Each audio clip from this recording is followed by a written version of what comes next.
find yourself questioning whether you are happy?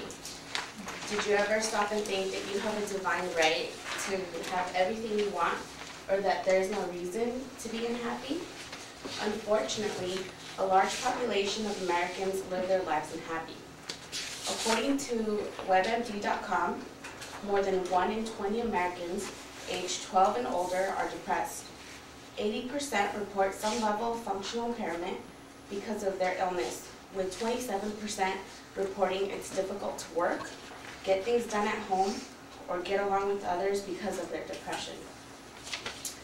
If more Americans were aware of the law of attraction, they could manage their lives more productively and happy. So first, I want to inform you about depression and how many Americans claim to be unhappy. According to National Institute of Mental Health, depressive disorders affect approximately 18.8 million American adults, or about 9.5% of the U.S. population age 18 and older in any given year. This includes major depressive disorder, dysmatic disorder, and bipolar disorder. Okay. Major depression affects about 15% of Americans at one point in their lives, and it tends to be chronic and a reoccurring illness. Dysthymia is milder but persistent, a depression that lasts for years, and bipolar happens to be less common, but it's the more dangerous out of the three. Symptoms of depression include depressed mood, loss of appetite, loss of pleasure in most or all activities, disturbed sleep, fatigue, feeling of worthlessness or excessive guilt, trouble concentrating, recurrent thoughts of suicide. Okay, and now I will explain the major causes of being unhappy or depressed. People tend to stress about their lives and their troubles, or the lack of money and resources. And finally, sometimes they find themselves lonely and in dull or no love lives. So, okay, the solution to all of these problems can be easily dealt with by the law of attraction. Okay, so you can attract no problems by manipulating your thoughts that are sent out to the universe. And by that, this is how you should start your day off. Okay, you get out of bed, you put one foot down and you say thank. And then you put your other foot down and you say you. And what you're doing is sending gratitude out to the universe. And in order to make good things coming into your life, you have to give, you have to be thankful. So then you're kind of having an abundance of gratitude. And then, in order to stop yourself from thinking bad things, according to Rhonda Byrne from The Secret, the book based on the law of attraction, you need to remember to remember. Stop yourself. Whenever you're thinking anything negative, just stop. Stop yourself, change that train of thought. And if you keep that in mind, the more and more you do that, the more and more you will prevent yourself from bringing any negativity. Because if you're calling out anything bad, then you're bringing more of that into your life. Okay? Another thing is asking the universe for an abundance of money.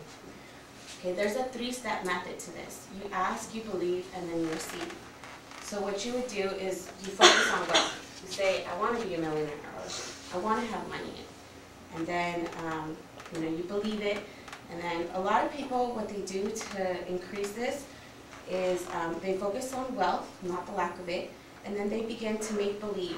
So then you start believing that you have money, you start to feel better about money, and then money is supposed to flow into your life. And as cliche as that sounds, it's so true. If you start to think like you really, really believe so much that you want money in your life, then you will open up the universe so that money comes into your life.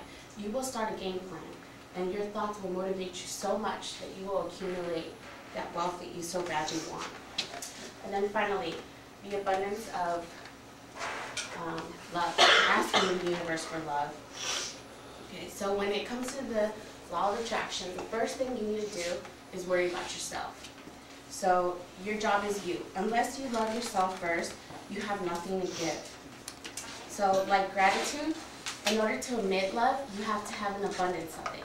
So if you love yourself and you respect yourself, then you're going to attract that back into your life.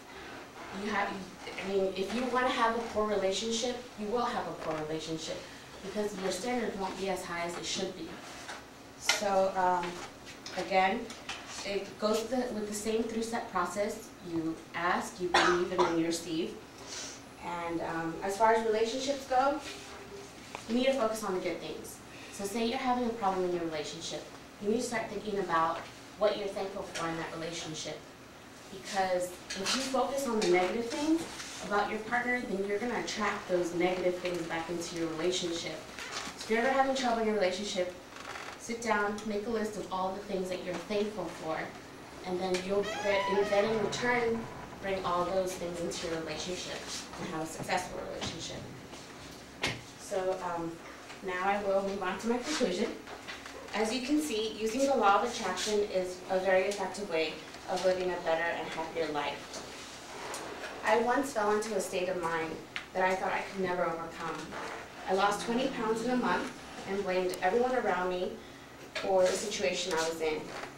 I was only able to overcome that phase in my life by using the law of attraction.